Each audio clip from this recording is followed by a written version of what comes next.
Baik, terima kasih. Assalamualaikum warahmatullahi wabarakatuh. Saudara-saudara para peserta perkuliahan S2, hari ini kita akan membahas tentang hukum acara Mahkamah Konstitusi. Memang kalau kita hanya membicarakan tentang hukum acara Mahkamah Konstitusi, sebenarnya kita belajar itu 10 menit juga selesai. Kita cukup membaca peraturan Mahkamah Konstitusi nomor 12 tahun 2008 yang mengatur tentang prosedur beracara dalam pembubaran partai politik. Ya, ini satu-satunya peraturan Mahkamah Konstitusi yang belum pernah dilaksanakan di dalam praktek sepanjang keberadaan Mahkamah Konstitusi. Sampai hari ini belum pernah ada pihak yang mengajukan permohonan kepada Mahkamah Konstitusi untuk membubarkan partai politik.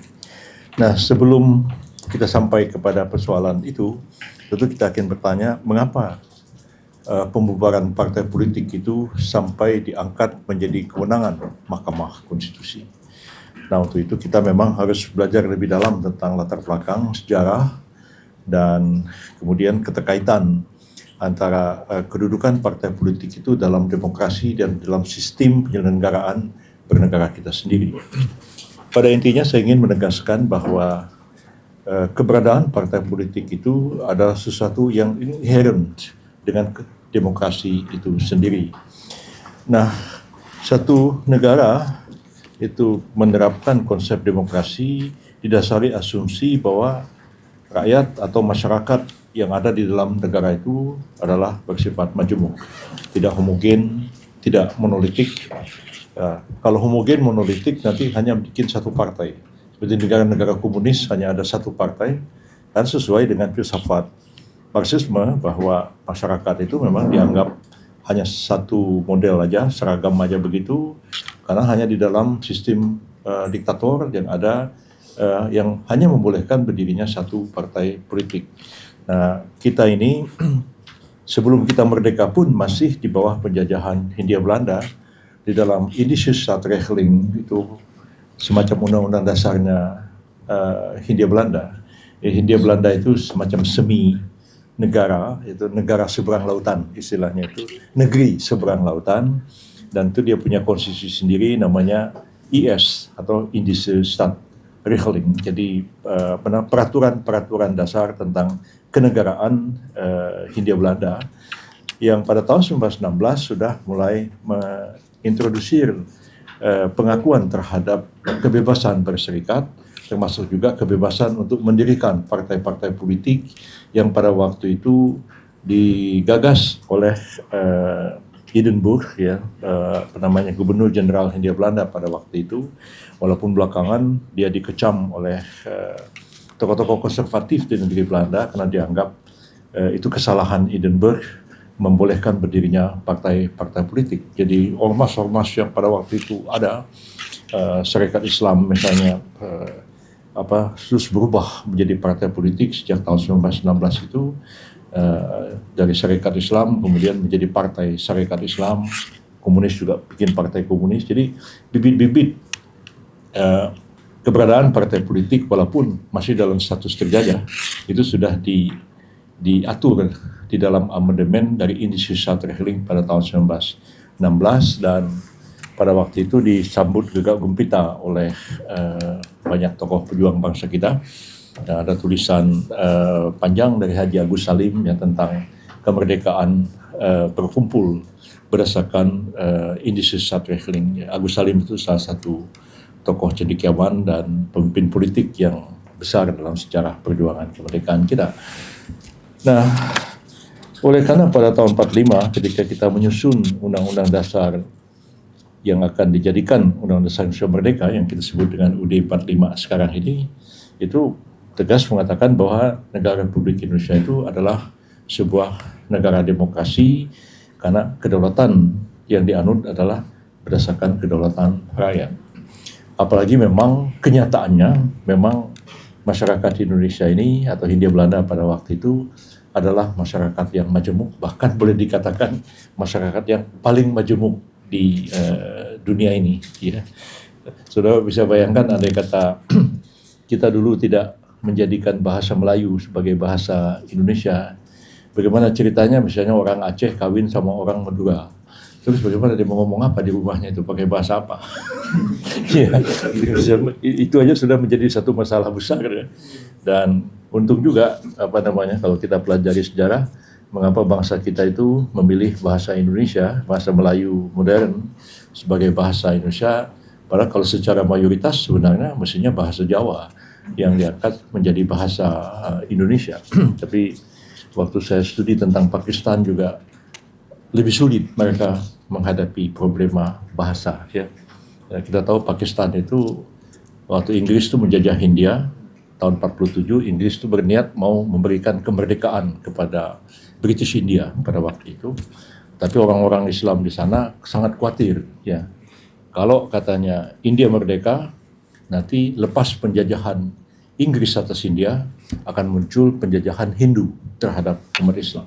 Karena umat Islam sangat minoritas, sementara 9 abad India itu di bawah kekaisaran Mughal, itu kekaisaran Islam, dan penduduknya mayoritas adalah beragama Hindu. Jadi Indonesia dengan India itu beda. Kalau kita pergi ke India, ya, yang dijadikan objek wisata itu Taj Mahal, ya, dan lain-lain. Semua adalah warisan peninggalan Islam di India. Tapi kalau orang datang ke sini, yang dilihat Candi Borobudur, Candi Prambanan adalah warisan dari Hindu dan Buddha. Jadi agak kontras kita dengan India itu. Nah, terkait dengan soal bahasa itu, bahasa apa dari Republik Islam Pakistan pada waktu itu diproklamasikan tahun 47? Kalau pakai bahasa mayoritas, yang mayoritas adalah bahasa Bengali. Ya, itu bagian kemudian misahkan diri lagi menjadi Bangladesh sekarang ini karena 64% penduduk Pakistan adalah orang Bengali.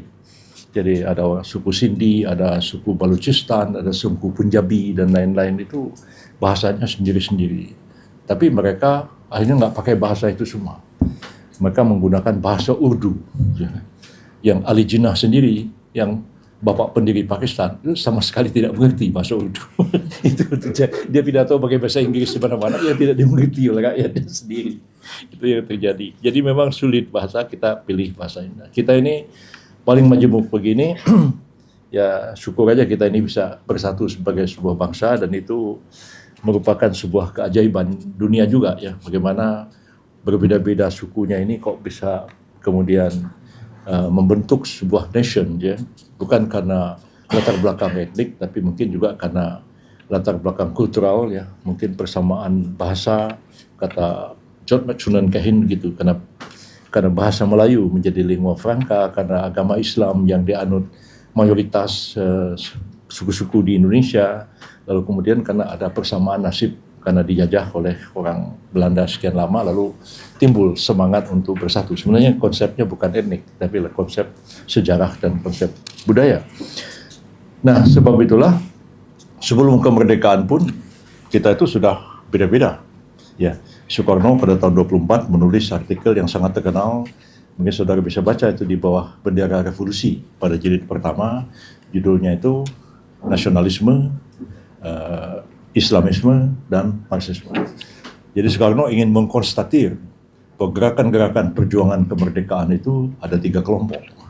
Pertama adalah kelompok nasionalis, kelompok Islam, dan kelompok komunis. Tapi kelompok komunis dibubarkan oleh Belanda pada tahun 1924 dan mereka lenyap, hilang. Zaman Jepang juga komunis hilang, baru muncul lagi tahun 1945. Bulan Oktober tiba-tiba PKI muncul lagi. Rupanya selama itu mereka bergerak di luar negeri dan mereka bergerak underground di bawah tanah. Nah, jadi karena kemajemukan itu maka nggak punya pilihan, karena berbeda-beda, ya, berbeda kepentingan. Nah, apalagi dulu berbeda ideologi, itu lebih tajam lagi perbedaannya. Nah, tidak selalu ideologi itu menyebabkan konflik, ya. Konflik dulu perang dingin antara Amerika Serikat dengan Soviet itu tidak selalu didasari karena satu kapitalis, satu sosialis komunis, tapi lebih banyak adalah pertarungan kepentingan sebenarnya, konflik ekonomi, hegemoni, perebutan wilayah. Dan itu sampai hari ini masih begitu-begitu aja dunia internasional ini.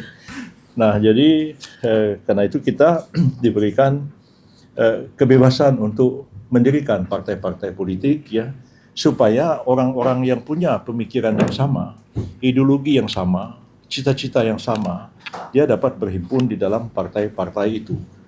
Nah, untuk menyalurkan aspirasi dan kepentingan mereka. Agak berbeda antara ormas dengan parpol, ya, karena kalau ormas itu dia tidak punya target atau tujuan politik secara langsung, tapi bukan berarti bahwa ormas itu tidak mempunyai pengaruh ya. Sebagai pressure group ya, dalam politik, ormas-ormas itu juga bisa melakukan tekanan-tekanan ya. Bahkan sekarang bukan cuma ormas ya, NGO ya, LSM ya, bisa mempengaruhi penyusunan undang-undang pemilu ya kan. Presiden siapapun itu bisa ditekan sama LSM untuk melakukan peraturan ini, tapi resminya mereka bukan sebuah partai politik, jadi dia adalah persekutu. Nah, partai politik diberikan kebebasan berdiri dan itu inherent dengan demokrasi. Jadi tidak mungkin kita membayangkan demokrasi tanpa partai politik. Nah, itulah pada tahun 1956 misalnya pernah ada sedikit polemik antara dua tokoh ini, dari dulu polemik terus, antara Soekarno dan Muhammad Natsir. Ya, yang satu ini mewakili Islam modernis, yang satu mewakili nasionalis sekuler begitu.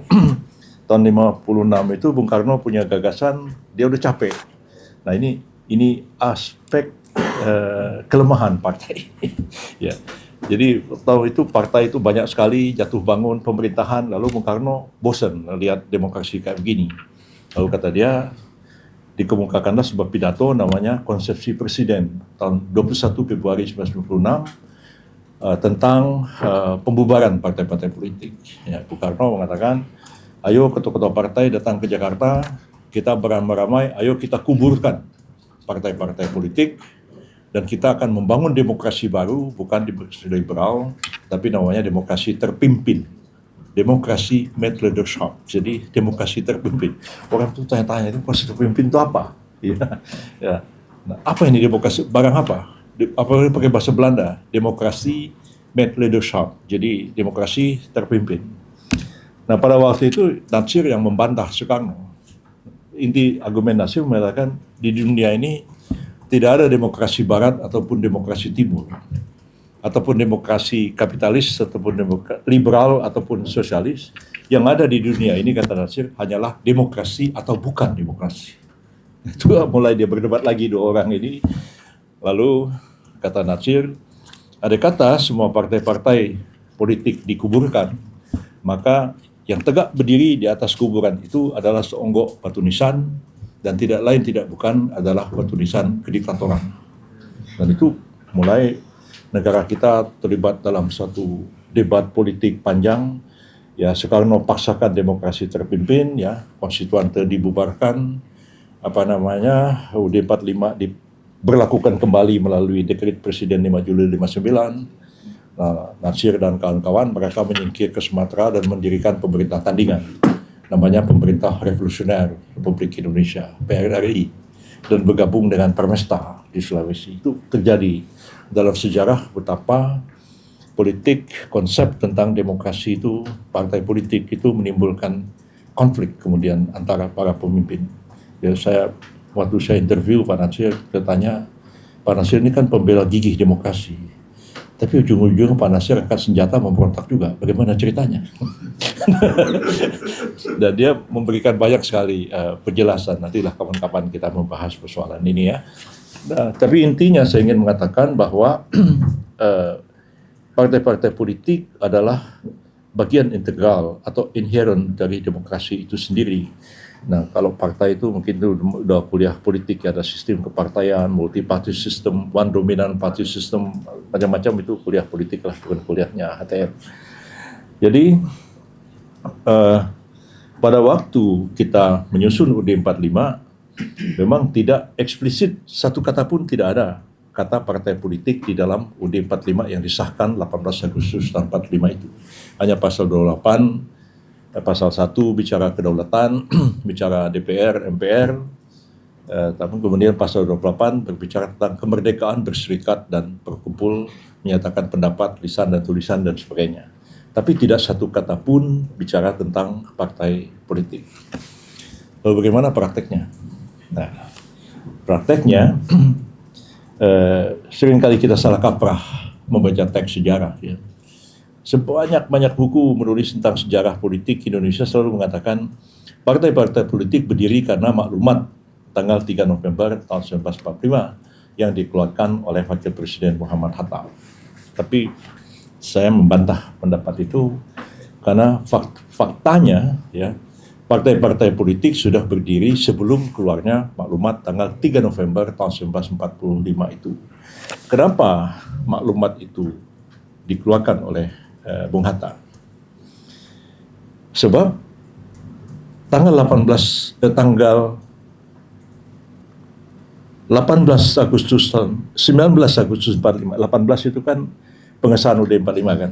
19 itu penyusunan kabinet, struktur kabinet, dan kemudian keputusan PPKI pada waktu itu hanya mendirikan satu partai politik, namanya PNI Staats Party, PNI Partai Negara, kira-kira bahasa Indonesia begitu. Tapi pakai waktu itu istilahnya pakai bahasa Belanda, dibilang Indische Staats, PNI Staats Party. Dan siapa yang menjadi ketua PNI Staats Party itu adalah Soekarno, yang hari itu juga dikukuhkan sebagai Presiden Republik Indonesia. Maka keputusannya itu membentuk KNIP sebagai pembantu presiden, ya, menjalankan kekuasaan sementara, membentuk mendirikan PNI Partai Nasional Indonesia sebagai satu-satunya partai politik di Indonesia. Tapi keputusan PPKI itu tidak disambut gembira oleh para pemimpin politik. Nah, faktual tanggal 21 Oktober tahun 1945, partai yang pertama kali berdiri adalah Partai Komunis Indonesia, PKI, yang dipimpin oleh Mr. Muhammad Yusuf pada waktu itu. Jadi yang gembong-gembongnya belum muncul nih, Semaun, Daksono, Alimin, Tan Malaka itu baru datang tahun 46. Ya, 45 itu belum kelihatan nih. Ya. Jadi Muhammad Yusuf itu yang mengambil inisiatif membentuk Partai Komunis Indonesia, diumumkan tanggal 21 Oktober tahun 1945. Dan PNI yang Staats Party itu sudah berdiri. Ya, pada waktu itu Mr. Wilopo yang belakangan jadi Perdana Menteri menjadi ketua PNI Staats Party Jakarta di sini, dan Manai Sofyan itu bapaknya Sofwan Sofyan, bintang film. Dia mendirikan PNI Staats Party di Sulawesi. Dan Pak Manai Sofyan itu politikus PNI dan pernah menjadi duta besar di Rusia. Anaknya Sofwan Sofyan sama-sama menjadi saya anggota DPR tahun 1999 pada waktu udah era reformasi. Nah, jadi PNI Staats Party itu kemudian gagal total. Ya. Yang berdiri adalah PNI, Partai Nasional Indonesia, kelanjutan dari PNI-nya Soekarno tahun 1927. Itu menjadi partai sendiri, tapi bukan Soekarno yang jadi pemimpinnya. Pemimpinnya pada waktu itu, kalau tidak salah, Ali Sostro Amijoyo atau Sidik Joyo Soekarno, apa gitu, saya sudah lupa ketuanya. Tapi PNI itu terus berkembang. Nah, ketika zaman fusi partai tahun 73, PNI itu digabung ke PDI, ya, Partai Demokrasi Indonesia. Nah, belakangan ya split, ya, Bu Mega mendirikan PDI Perjuangan sampai sekarang. Tapi kita lihat akar historisnya itu mulai PNI Soekarno tahun 1927. Nah, jadi partai-partai sudah bermunculan, banyak partai, bahkan ada Kongres Umat Islam diadakan di Jogja tanggal 1 sampai 7 November 45, dan keputusannya adalah mendirikan Masyumi sebagai satu-satunya partai politik Islam Indonesia pada waktu itu. Jadi PNI udah mulai hidup lagi, PNI, Masyumi, dan PKI. NU pada waktu itu adalah anggota istimewa dari partai Masyumi. NU itu baru keluar tahun 1952 dari Masyumi. Sebenarnya NU adalah bagian daripada Masyumi itu sendiri. Jadi ketika Masyumi didirikan, yang jadi ketua adalah Dr. Sukiman Wirosanjoyo, bekas jadi Perdana Menteri juga. Dan ketua Majelis Syuro Masyumi itu adalah Hadratus Syekh Kiai Haji Hashim Asy'ari, jadi mbahnya Gus Dur. Jadi waktu itu NU dengan Masyumi itu satu, ya, tahun 52 baru mulai. NU keluar dari Masyumi dan masing-masing ikut pemilu 55. Masyumi keluar sendiri ikut, NU juga ikut, partai-partai lain juga ikut. Dalam pemilu 55 itu ada 49 partai ikut pemilu 55, hanya ada 4 partai besar yang muncul. Masyumi dapat 58 kursi, PNI 58 kursi, NU 45, PKI 39. Luar biasa juga PKI itu. Dapat 39 suara itu untuk ukuran zaman itu sesuatu yang memang luar biasa, ya, bisa muncul menjadi satu kekuatan politik yang cukup menentukan pada pemilu tahun 1955 itu. Nah, jadi partai-partai bebas berdiri, ya, dan pada waktu itu nggak ada undang-undang yang mengatur tentang kepartaian. Ya, yang ada hanya maklumat tanggal 3 November tahun 1945 yang menjadi dasar berdirinya partai-partai politik. Nah, pada waktu itu Bung Hatta mengatakan begini, pemerintah menyuruhkan kepada rakyat untuk mendirikan partai-partai politik dalam rangka pelaksanaan pemilihan umum bulan Februari tahun 1946. Jadi itu mengatakan itu. Tapi partai sudah berdiri sebelumnya. Bahwa sesudah itu partai makin berkonsolidasi, iya. Karena apa? Karena pemilu akan dilaksanakan 1 Februari tahun 1946. Nah, itu diumumkan resmi.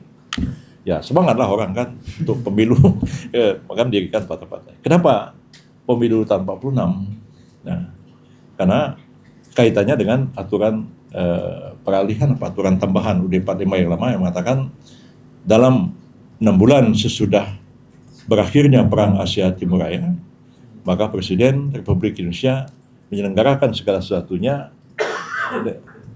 yang diatur oleh Undang-Undang Dasar ini dengan dibantu oleh sebuah komite nasional. Ayat 2-nya mengatakan dalam 6 bulan sesudah Majelis Permusyawaratan Rakyat terbentuk, maka majelis itu bersidang untuk menetapkan Undang-Undang Dasar. Jadi saya menyimpulkan bahwa UUD 45 itu hanya berlaku 2 kali 6 bulan aja. Enggak seperti Pak Harto bilang UUD 45 itu selamanya.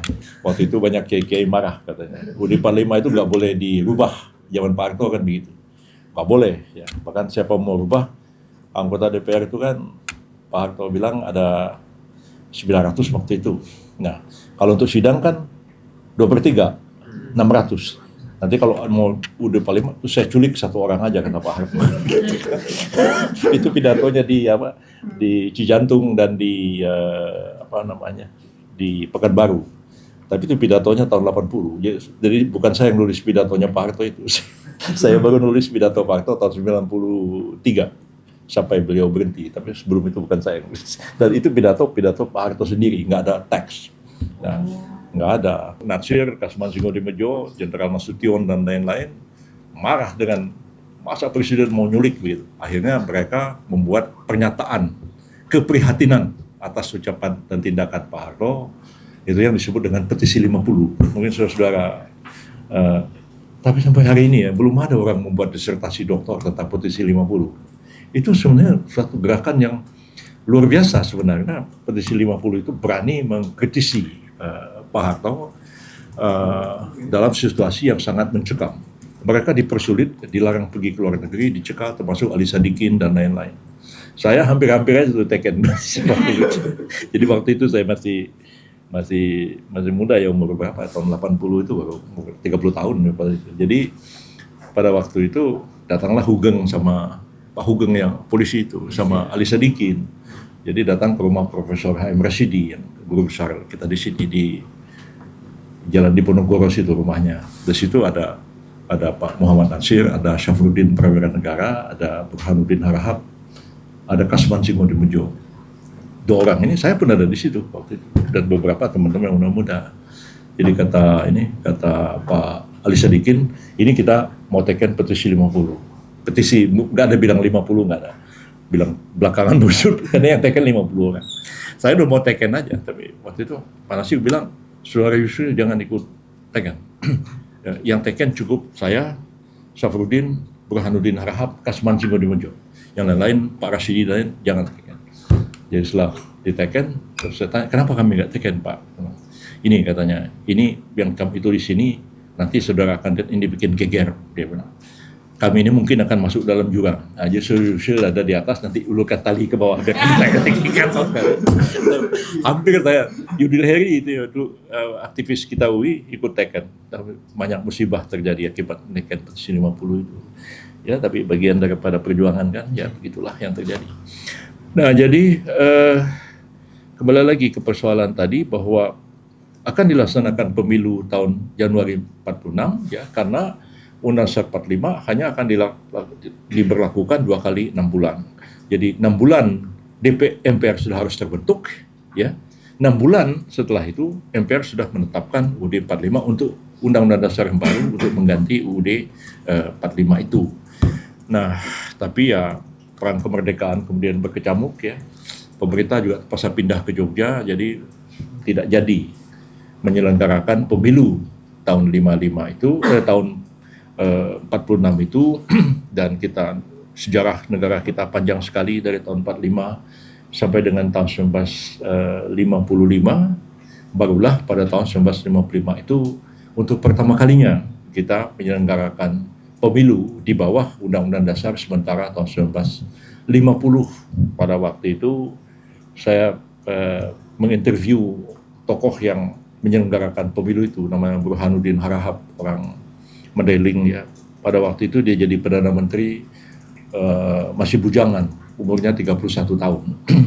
Dan dialah yang terkenal menyelenggarakan pemilu yang sangat demokratis dalam sejarah, dan mendagrinya Mr. Muhammad Rum pada waktu itu menyusun RUU pemilu di DPR, dan dalam sejarah itu dikenang pemilu paling demokratis dalam sejarah Republik Indonesia.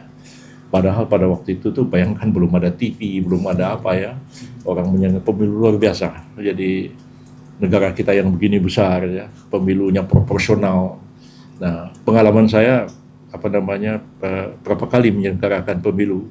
Tahun pemilu 2004 saya mengeluarkan 3 perpu sebagai Menteri Kehakiman pada waktu itu karena alasan-alasan yang tiba-tiba nggak bisa dilaksanakan. Misalnya penyampaian surat suara tanggal sekian harus sampai ke kabupaten. Ternyata pencetakan negara belum sempat mencetak itu, dan kalau telat karena undang-undang saya nggak punya pilihan. Saya draft perpu Bu Mega teken pada waktu itu sebagai presiden. Nah, jadi itu baru pemilu tahun 55 itu. Nah, saya katakan tadi ada 49 partai ikut pemilu, dan ternyata hanya ada 4 partai besar, Masyumi, PNI, NU, dan PKI. Partai-partai lain ya tidak ada yang mencapai 10 kursi. Ya.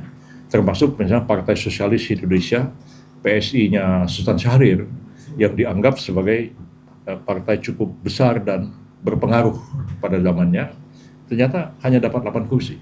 Ya. Bayangkan Partai Syahrir itu 3 Perdana Menteri. Ya. Syahrir sendiri, Amir Syarifuddin, dan siapa ya? Dr. Halim kalau nggak salah. Ya. 3 orang Perdana Menteri dari PSI yang padahal kita tahu itu sebenarnya partai kaum intelektual, partai orang-orang dianggap orang-orang pintar untuk zamannya. Saya waktu menyampaikan pidato peringatan 100 tahun pendidikan tinggi hukum Indonesia ya. Sebab pendidikan tinggi hukum kan dimulai tahun 1926 ya. 24 ya. 1924, dan kemudian ternyata 9 Perdana Menteri kita, itu 5 orang, itu alumni Fakultas Hukum UI. Ya, untuk awal-awal itu. Amir Syarifuddin, Ali Sustramijoyo, dan lain-lain itu. Jadi memang sesuatu yang agak luar biasa. Lalu partai yang seperti itu ternyata tidak mendapat kursi yang banyak. Di luar dugaan, NU ya mendapat suara yang cukup besar, 39 kursi. Walaupun secara provinsi NU itu hanya menang di 2 provinsi, Jawa Timur dan Kalimantan Selatan. PKI tidak menang di 1 provinsi pun. Ya. PNI hanya menang di Jawa Tengah dan Bali. Nah, Masyumi menang di 10 provinsi. Ya, tapi dia menang di luar Jawa ketika dicocokkan kursi Masyumi dan kursi PNI sama 58 kursi di DPR. NU walaupun menang 2 provinsi, tapi Jawa Barat, Jawa Timur kan penduduknya besar sekali. Nah, tapi Jawa Barat Masyumi yang menang, Jawa Tengah PNI yang menang. Nah, PKI signifikan dari Jawa Tengah. Nah, jadi mana partai-partai banyak ini tadi Soekarno gusar dengan partai-partai itu, tapi partai-partai itu dibiarkan, nggak diapa-apain, ya. Biar aja kalau dia mau mati sendiri aja kan begitu. Jadi nggak pernah karena dianggap ya partai ini adalah bagian daripada demokrasi itu sendiri. Nah, baru pada tahun 1959 Soekarno itu mulai, nah, karena demokrasi terpimpin sudah mulai dilaksanakan pada waktu itu di bawah Perdana Menteri Juanda dan dikeluarkanlah Perpres nomor 15 kalau nggak salah tahun 1958 tentang apa namanya bukan lupa judulnya, tapi intinya tentang pembubaran partai-partai politik. Jadi yang dibubarkan pertama-tama itu Bung Karno mengacu kepada pemberontakan PRRI di Sumatera dan di Sulawesi. Jadi sebuah partai politik yang pemimpin-pemimpinnya terlibat dalam pemberontakan, ya, maka itu menjadi dasar bagi pemerintah untuk membubarkan partai-partai politik itu. Nah, jadi pada waktu itu ya karena di bawah demokrasi terpimpin, ya, jadi kewenangan membubarkan partai politik ada di tangan presiden dan presiden bukan. Nah, jadi hanya mengatakan bahwa partai-partai itu bisa dibubarkan kalau pemimpin-pemimpinnya terlibat dalam pemberontakan. Ya, itu sudah menjadi target pasti. Ya, target dan kenyataannya dua partai yang betul-betul signifikan pemimpin-pemimpinnya dalam pemberontakan itu yaitu Masyumi dan PSI. Ya, termasuk bapaknya Pak Prabowo Subianto. Ya, Pak Sumitro Joyo Hadikusumo juga ikut dalam kelompok para pemberontak itu di Sumatera Barat, dan karena itu waktu mereka diserang ya sebagian tertawan, bapaknya Pak Prabowo kan terpaksa harus mengungsi ke Kuala Lumpur pada waktu itu.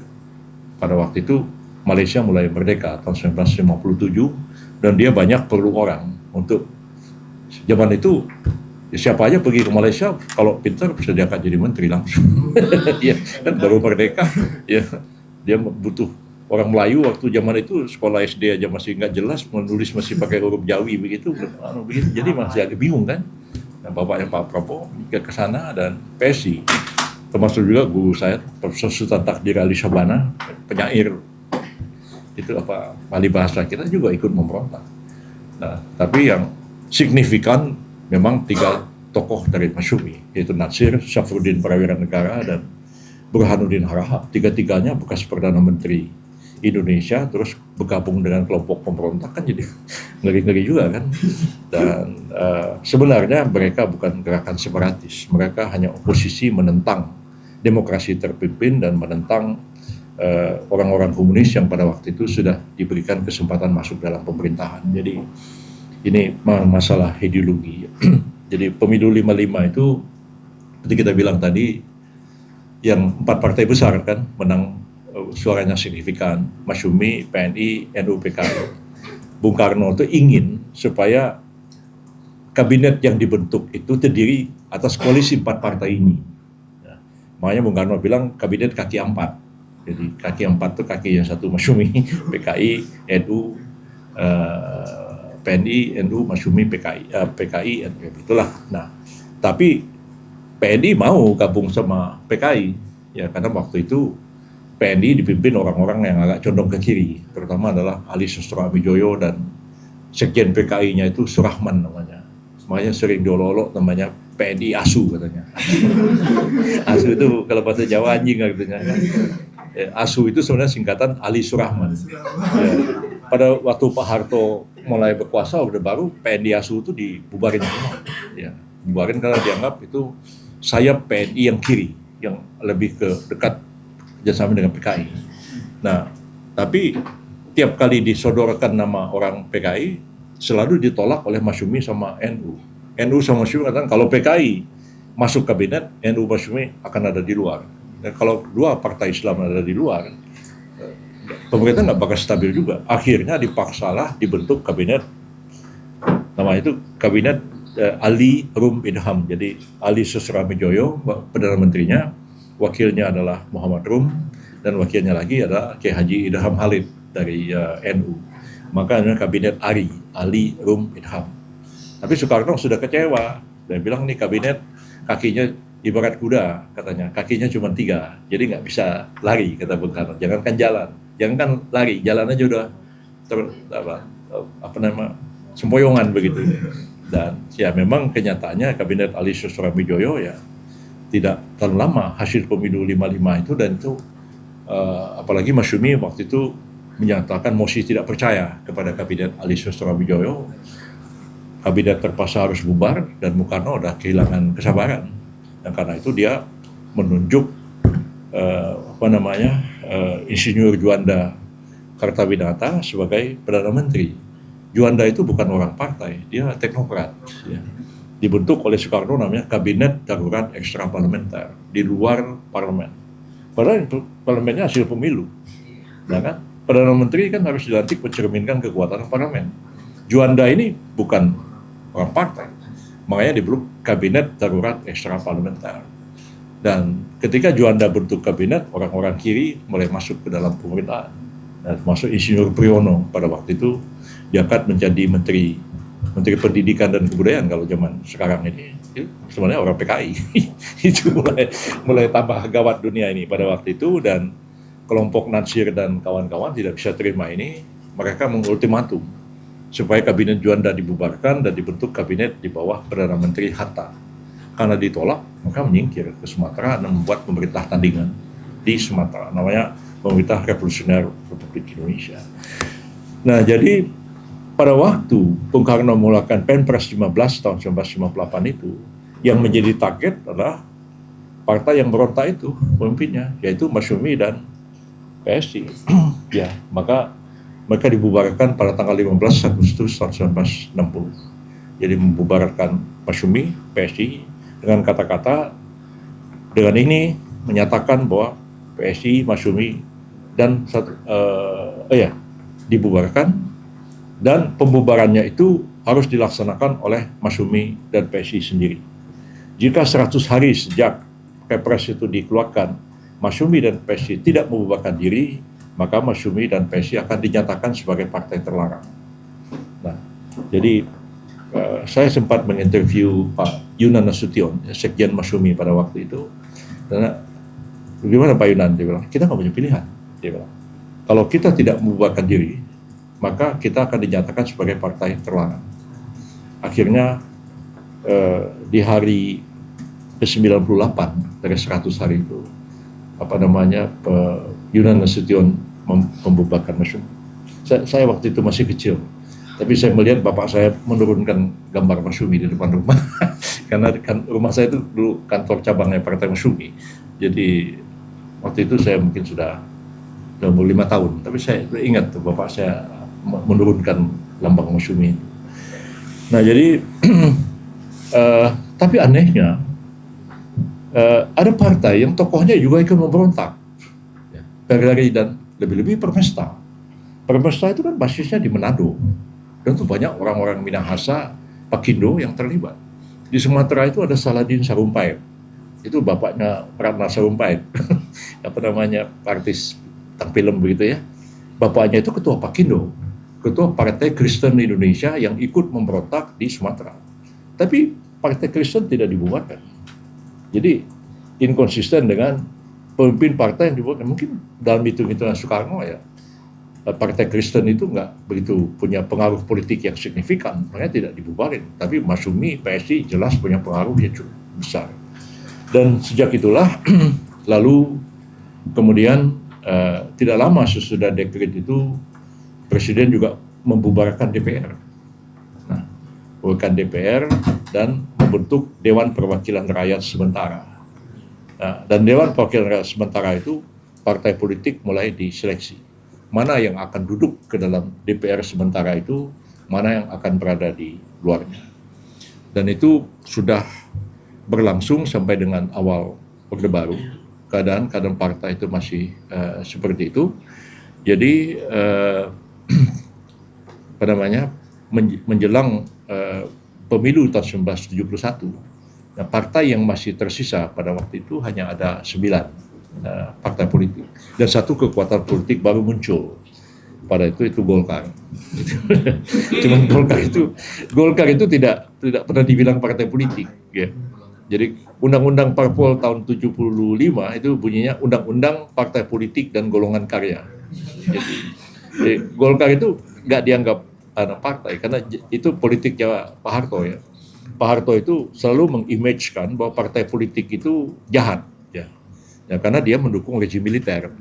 Di dunia ini nggak ada militer profesional itu yang mau suka sama tentara, ya. Kecuali itu kalau udah pensiun, ya itu lain cerita. Tapi kalau militer betulan nggak terlalu baik hubungannya dengan partai politik. Maka partai-partai itu kemudian disederhanakan istilahnya, tinggal 9 partai plus 1 Golkar. Jadi ada 10 pada waktu itu ikut dalam pemilu tahun 1971, dan pada tahun 1973, bukan 75 ya, itu muncul undang-undang tentang partai politik dan golongan karya. Dan itu bukan mengatur tentang partai politik, ya. Bagaimana caranya mendirikan partai, itu bukan. Tapi itu memberikan legitimasi kepada partai yang ada pada waktu itu, dan dikatakan bahwa partai-partai yang ada itu akan difusikan ke dalam 2 partai politik dan 1 golongan karya. Maka partai-partai Islam disatukan, PSII, NU, Parmusi, itu disatukan ke dalam Partai Persatuan Pembangunan, dan kemudian partai-partai Kristen, Katolik, PNI, IPKI itu bergabung, Murba juga, ya, bergabung ke dalam satu partai namanya Partai Demokrasi Indonesia. Sejak itu dari tahun 73 sampai dengan tahun 1998, ya, itu nggak ada satu pun partai boleh berdiri, hanya 2 partai, 1 Golkar itu aja. Ya, pikirannya Pak Harto itu begini, kita ini ketinggalan secara ekonomi, kita perlu membangun ekonomi, dan untuk membangun ekonomi itu mesti ada stabilitas sosial dan politik. Nah, karena stabilitas sosial dan politik itu tidak bisa tumbuh secara alamiah, ya maka harus direkayasa. Maka itu namanya political engineering yang dilakukan oleh pemerintah Pak Harto pada waktu itu, dan kemudian berlanjut sampai dengan Pak Harto jatuh pada zaman Habibie, baru dibuka kembali kebebasan untuk mendirikan partai-partai politik itu. Nah, jadi sampai dengan berakhirnya era Pak Harto itu timbul pertanyaan sebenarnya kuliah kita, siapa yang berwenang membubarkan partai-partai politik itu? Dalam era Pak Harto nggak jelas siapa yang bisa membubarkan. Dalam undang-undang partai politik juga nggak ada disebutkan siapa yang berwenang untuk membubarkan, dan baru itu menjadi jelas, ya, di era reformasi sekarang ini. Muncul undang-undang partai politik yang baru, ya, yang sejalan lagi dengan teori demokrasi, membebaskan kepada semua orang untuk mendirikan partai-partai politik, ya, sepanjang asas dan tujuan partai politik itu sejalan dengan asas dan tujuan negara. Nah, itu saya mendraft itu dulu, diminta oleh Pak Habibie untuk mendraft undang-undang parpol yang baru tahun 98, yang prinsip-prinsipnya itu masih dipakai sampai sekarang walaupun sudah berapa kali diamandemen undang-undang tentang partai politik itu. Jadi partai apapun boleh berdiri. Nah, jadi hanya yang nggak boleh itu partai yang bertentangan dengan asas dan tujuan negara. Dan karena itu partai komunis sampai hari ini juga nggak dibolehkan untuk berdiri, ya. Sempat dulu ada PRD yang menjadi agak kontroversi. Apakah PRD itu komunis apa bukan? Saya berdialog panjang dengan saudara Budiman Sujatmiko, ya, pada waktu itu ketua PRD. Tapi sih saya kira Budiman itu agak ke kiri-kirian, ya. Tapi kalau bilang dia itu komunis enggak sebenarnya, jauh lah kan. Jadi waktu dia ditangkap zaman Pak Harto di penjara di Cipinang. Jadi pada waktu tahun 99 itu saya Presiden Gus Dur pada waktu itu saya mendraft amnesti dan abolisi kepada orang-orang yang secara politik itu berseberangan dengan pemerintah Orde Baru. Jadi itu masuk namanya Budiman Sujatmiko. Jadi waktu saya datang ke Cipinang waktu itu banyak orang dikeluarin, yang ayam fatwa apa segala dikeluarin semua. Ternyata Budiman mana kamarnya? Rupanya dia lagi tidur. Jadi kawan itu, man, bangun man. Wah, kok ada Bang Yusril? Saya kasih amnesti dulu keluar sekarang. Jadi Budiman ya, kelimpungan itu saya kata lucu. Jadi itu sampai sekarang Budiman sekarang ada di kabinetnya Pak Prabowo ya. Jadi udah ya nggak kalau mengatakan dia komunis PKI saya kira nggak sampai sejauh itulah. Bahwa dia radikal ke kiri-kirian memang iya kayaknya begitu. Jadi di era reformasi inilah timbul perdebatan sebenarnya siapa yang berwenang untuk membubarkan partai-partai politik ini.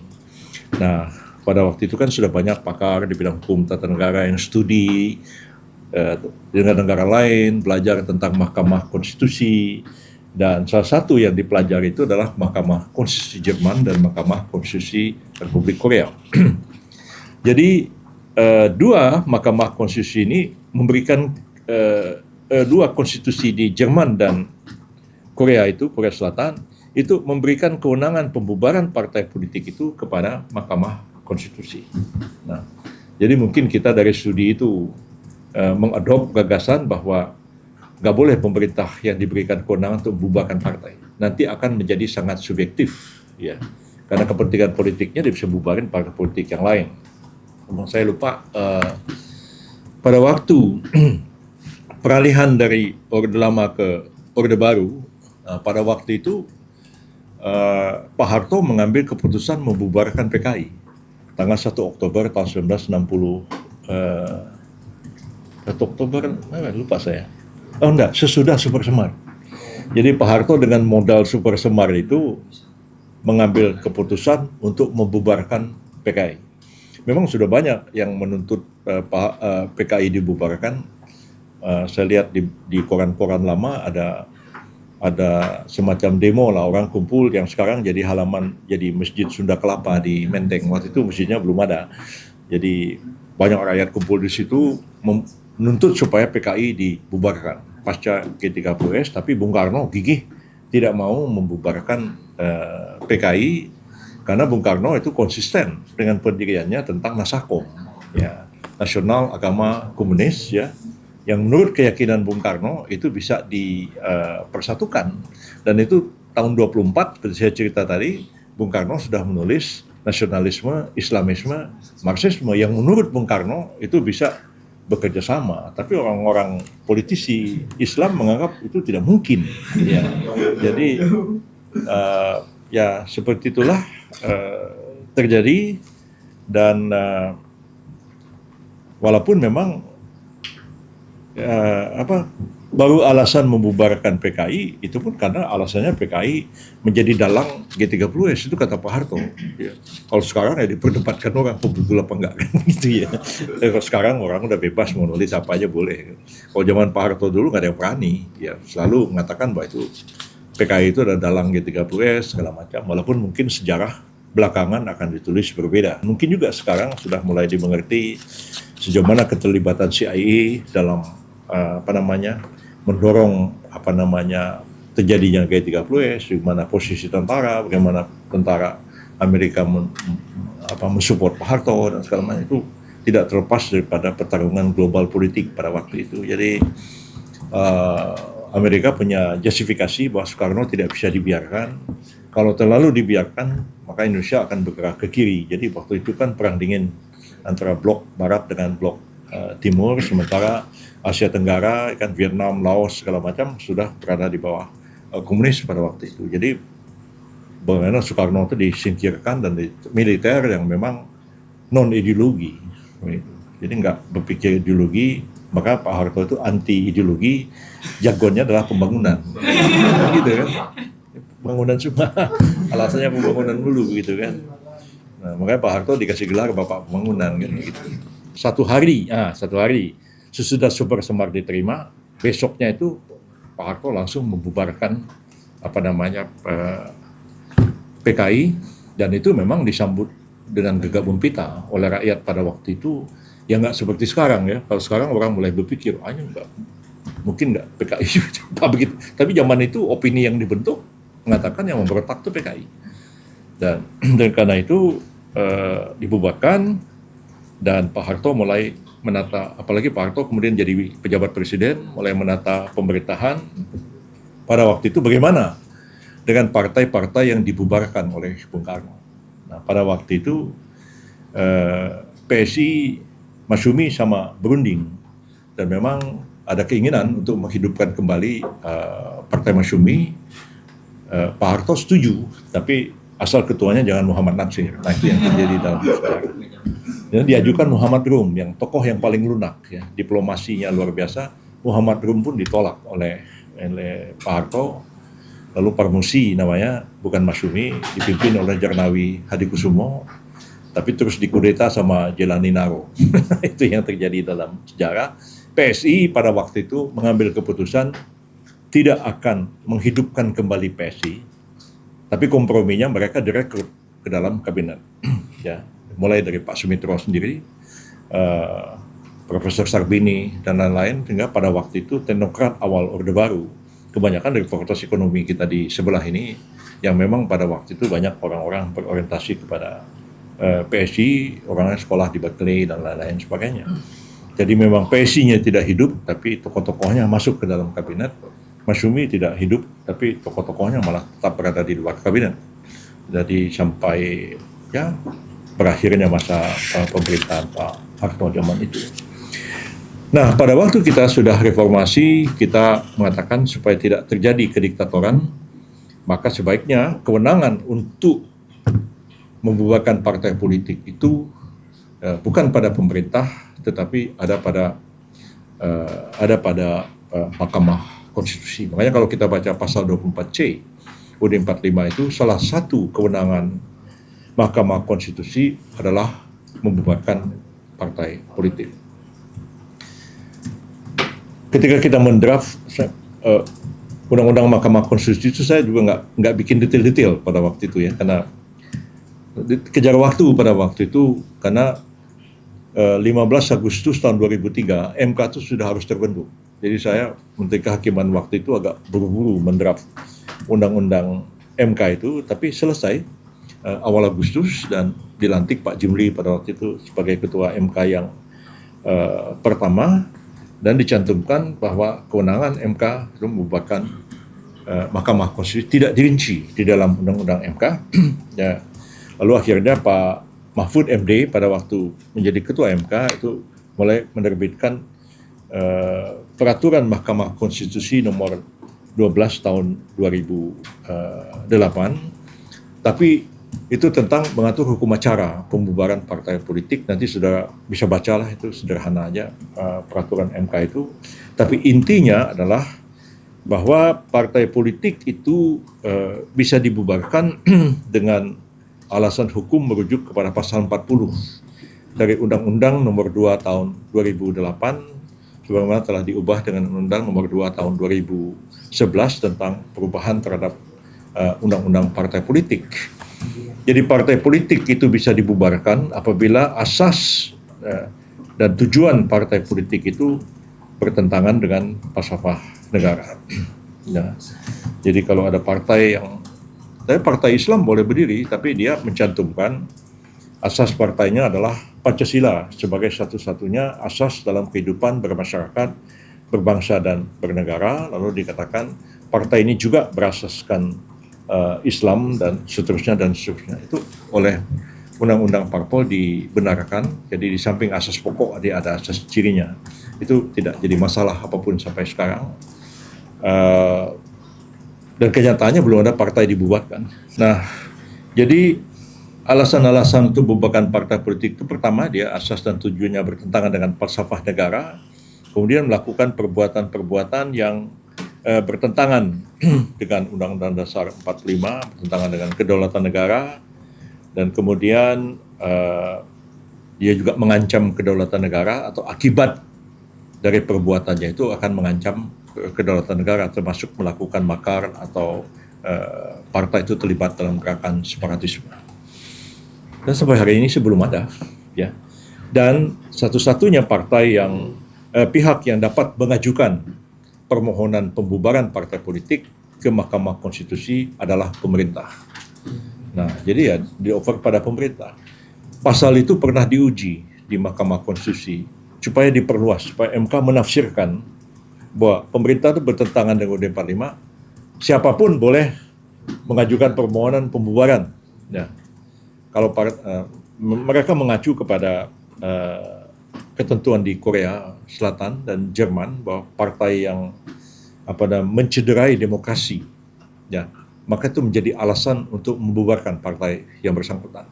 Jadi dia melakukan. Malaysia pernah membubarkan UMNO, ya, sehingga dibentuk UMNO baru pada waktu itu. Tapi Malaysia nggak punya MK, Malaysia hanya Mahkamah Agung. UMNO itu kira-kira kayak Golkar zamannya Pak Harto, dibubarkan, dan sejak itu UMNO melemah sampai sekarang, kita lihat. Makanya politik Malaysia sekarang ini agak lebih nggak stabil dibandingkan dengan kita, ya. Dan saya percaya bahwa stabilitas politik itu mempengaruhi ekonomi. Sekarang ekonomi Indonesia jauh di atas ekonomi Malaysia. Kita udah agak sedikit gede-gede kepala dikit lah sama orang Malaysia di sini, ya, bahwa dulu kan kita diolok-olok kan, kita waktu kita masih kuat, kita ngolok-ngolok orang Melayu gitu, ya. Ya lama-lama ya orang Melayu lagi ngolok-ngolokin kita gitu. Orang Indonesia cuma jadi pembantu, jadi supir katanya begitu. Tapi sekarang keadaan sudah agak berbalik lagi, apalagi posisi kita sudah menjadi pelaku ekonomi kelima atau keenam terbesar di dunia, sudah mengalahkan Inggris dan Prancis sekarang ini. Dan saya sendiri baru menyadari juga, mungkin karena di sini ya dipengaruhi. Ketika saya hadir kemarin di sidang OECD di Paris, saya mewakili Presiden menyampaikan pidato di OECD itu, hanya satu yang oposan, Israel. Jadi politik orang Yahudi lah, ngapain kita dengerin gitu, ya. Tapi ketua OECD sendiri mengatakan, sekjen OECD mengatakan sekarang bukan Indonesia perlu OECD, OECD yang perlu Indonesia. Karena Indonesia sedang pelaku ekonomi kelima terbesar di dunia. Kalau Indonesia memboikot OECD, kita tidak bisa kelabakan. Kalau kita memboikot kelapa sawit aja, berantakan dunia. Kita memboikot nikel aja, industri dunia ini. Apalagi sekarang kita menguasai 48% nikel dunia, Filipina menguasai 15%. Indonesia dan Filipina boikot nikel. Saya diundang oleh Menteri Kerjasama Ekonomi Jepang. Walaupun ini bukan kerjaan saya ngurusin hukum imigrasi, ya. Tapi mereka mengatakan kekhawatiran kalau persoalan nikel ini. Karena kalau kita keras mengenai nikel, semua industri otomotif Jepang berhenti. Jadi sebenarnya kita sekarang bisa mendikte dunia sebenarnya dengan kekuatan kelapa sawit dan baja, steel dunia yang kita kuasai. Hanya memang kita tahu bahwa militer kita ya lemah, dan walaupun GNP kita tinggi, tapi GDP-nya tinggi, tapi GNP-nya kan pemerataannya sangat sangat mengecewakan, begitulah. Jadi ada 150 keluarga di Indonesia ini yang kekayaannya itu luar biasa besarnya dibandingkan dengan 270 juta rakyat yang hidup dalam keadaan yang kita alami seperti sekarang.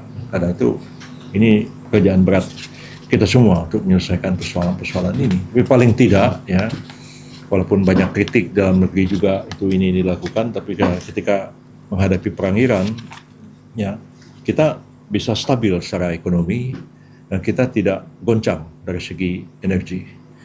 Malaysia udah berantakan, Jepang berantakan, yang lebih berantakan Filipina.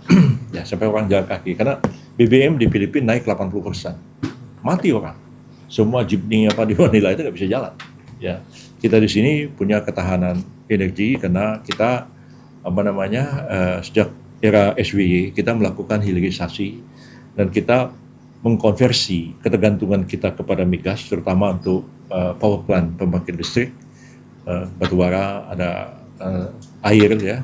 Kita membuat banyak sekali bendungan-bendungan, termasuk selesainya bendungan Jati Gede di ini. Lalu kita nggak tergantung banyak, ya. Sementara juga solar itu kita sudah 40% menggunakan biodiesel dari kelapa sawit diubah menjadi solar. Jadi ketika terjadi perang Iran, kita nggak goncang. Ya, kita ini pangan stabil, ya. Malaysia aja goncang kemarin masalah pangan, apalagi Singapura dengan tergantung supply dari negara lain. Pangan kita boleh dibilang mungkin ada kenaikan, tapi itu akibat Lebaran kemarin belum sepenuhnya stabil, dan kemudian ya kita ada ketahanan energi, air kita nggak masalah, ya kita bisa mengatasi keadaan. Nah, Iran tuh masih waras ya otaknya tuh. Saya nggak membayangkan kalau Iran itu dia rudal refinery di Saudi, refinery air bukan minyak, ya. Karena Saudi, ya, negara-negara itulah Teluk itu ya, Kuwait, Bahrain, macam itu tergantung pada penyulingan air laut menjadi air tawar. Ya. Jadi kalau misalnya Saudi punya 5, ya, Bahrain 1, Kuwait 1, Emirat punya 2, kalau itu dirudal, selesai udah. Orang nggak bisa mandi, nggak bisa minum, mau ngapain lagi? Minyak banyak, air nggak ada. Apa yang terjadi di sana? Nah, itu saya pikir Iran walaupun masih agak waras juga otaknya, dia nggak mau menyerang sasaran-sasaran sipil, ya. Nah, kalau kita di sini nggak ada persoalan air, malah kita kebanjiran kadang-kadang airnya banyak. Ya. Jadi ya, cuman yang betul juga kadang-kadang pikir ya, negara itu harus punya ketahanan pangan, masuk air, ya, ketahanan energi, stabilitas politik, dan punya militer yang kuat sebenarnya, supaya kita nggak gampang didikte negara lain, ya, kita juga bisa gertak orang juga gampang gertak kita. Jadi saya sudah terangkan semua ya mengenai pembubaran partai ini, belum ada satupun. Nah, ada yang menguji ke Mahkamah Konstitusi agar pihak yang boleh memohon pembubaran partai diperluas, tapi itu ditolak oleh Mahkamah Konstitusi. Jadi tetap hanya pemerintah yang boleh mengajukan pembubaran. Jadi kemarin tuh ada suara-suara misalnya sebuah partai politik yang banyak sekali kader-kadernya yang terlibat dalam kasus korupsi, kemudian mereka diadili, dan kemudian diketahui bahwa ada aliran dananya masuk ke kas partai politik yang bersangkutan. Nah, sampai hari ini baik Kejaksaan Agung maupun KPK itu belum mengembangkan suatu tafsir terhadap ketentuan-ketentuan pidana korupsi tentang kejahatan korporasi. Apakah partai politik ini dianggap juga bagian daripada kejahatan korporasi kalau memang terbukti ada aliran dana kepada partai? Nah, apakah kemudian kalau partai itu disetarakan dengan korporasi, kalau dia menikmati uang hasil korupsi yang dilakukan oleh menteri atau anggota DPR atau pejabatnya begitu, apakah partai yang bersangkutan bisa dibubarkan atau tidak? Nah, kalau pemerintah membubarkan, nah pemerintah ini pikirannya panjang. Ya, ada koalisi, ada DPR, segala macam. Tapi kalau itu diberikan kepada perseorangan, ya setiap orang menuntut partai dibubarin, bahaya juga. Begitu. Nah, itu jadi selalu kita menghadapi dilema. Ya. Tapi ya tentu kita tidak bisa emosional, ya harus dengan jernih memikirkan persoalan ini supaya politik ini tetap stabil, ya. Karena memang demokrasi ya begitulah namanya demokrasi. Demokrasi itu sangat sulit, ya, bertele-tele, ya, memakan waktu, biaya tinggi. Tapi sampai hari ini kita belum menemukan sebuah sistem yang lebih baik daripada demokrasi itu. Walaupun demokrasi itu banyak sekali kelemahan-kelemahannya. Dan harus diingat bagi saudara bahwa di dalam demokrasi itu semua golongan, semua partai sebenarnya boleh hidup. Ya. Saya interview Muhammad Nasir, satu pertanyaan saya kepada beliau. Dia bilang, apakah orang Masyumi itu tidak suka sama PKI karena PKI itu orang ateis? Ya. Nah, Nasir bilang bukan. Ya. Kalau orang itu ateis itu urusan dia sama Tuhan di akhirat nanti. Persoalannya karena katanya Nasir, dalam demokrasi itu ya semua golongan boleh hidup. Satu-satunya yang tidak boleh hidup adalah golongan yang memusuhi demokrasi itu sendiri. Nah, jadi kami menolak PKI bukan karena PKI itu ateis, karena PKI itu monolitik. Dia pura-pura aja terima demokrasi. Kalau dia sudah menang, dia akan bubarkan semua kekuatan dan membangun sebuah sistem partai yang monolitik seperti di Rusia ataupun di Cina sampai hari ini. Nah, jadi itu yang rumusan tentang demokrasi yang kita harus pegang, ya. Boleh aja. Jadi ya orang demokrasi begitu ya mengatakan bahwa dalam demokrasi ini orang boleh ngomong apa aja, ya. Bebas saja begitu. Ya, kita menghormati perbedaan itu, tapi ya etika demokrasi harus kita jaga. Kita boleh aja debat sama orang, tapi jangan dulu anjing babi lu. Kalau gitu bilang kacau udah. Janganlah ke sana. Debat ya debat aja begitu. Itu nggak jadi masalah sebenarnya.